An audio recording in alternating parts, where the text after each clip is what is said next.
We've got Thursday's Times next, and apparently you can cure diabetes by giving people a good shake. Is there anything that physical violence can't fix, Lewis? Well, you know what? You might want to hit him in the head and say you're eating too much. It's the Times. It says soup and shake diet can reverse diabetes, according to the Diabetes Remission Trial, clinical trial, DIRECT, which was funded by Diabetes UK. And Diabetes UK is like, I think it's the main diabetes company in organization in the country. Making diabetes. Asking them to talk about diet is like asking Bill Gates to talk about vaccines.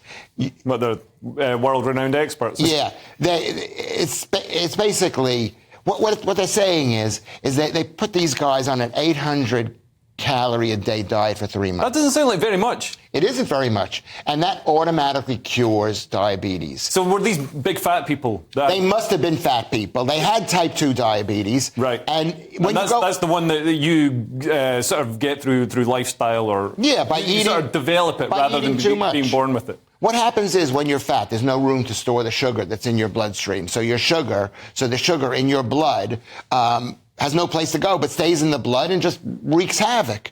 But when you lose weight, it frees up the fat cells, right, so that you can eat the same amount of food. Well, you can't eat the same amount of food. You're eating so much less, and it gets dissipated. So losing weight is the surefire way to stop being diabetic. But 800 calories, you can't keep it up for very long. And that's what happened with these people. Well, I don't know. Some of these people, the size of them, I mean, they could go on a hunger strike and the doctor would give them 17 years to live. Steve, what do you make of this? Yeah, firstly, it's not just any soup and any shake, we should say that. It's not like a cup of soup and McDonald's vanilla milkshake, because you'd still be fat then. But look, it was in Canada a couple of years ago. They did some research and spotted that if you do a really calorie-restricted diet, you can get rid of some of the symptoms that are associated with type 2 diabetes. This is just saying that if you do it for a long while, keep the weight off, you're effectively in remission because you don't need any medication. Yeah. This is a 5-year period that they look at.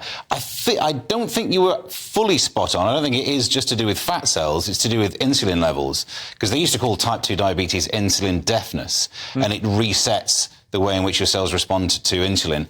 Look, it's good news, isn't it? I don't know why you'd hate this. This is great. You go on the 2-part, the 5-2 diet, and it gets rid of... I'll tell you the bad news. The bad news is it's costing the NHS £1,100 per patient. How's it costing us money to get people to eat less? Yeah. We're prescribing soup to them? I mean, that's not... Yeah. You don't get soup from the pharmacy. What's going on? Just tell people to eat less. If anything, that should save us money. And there are 5 million of them. No, because Steve happens to be wrong about this. Is the insulin, when you have no place to store this is just my theory.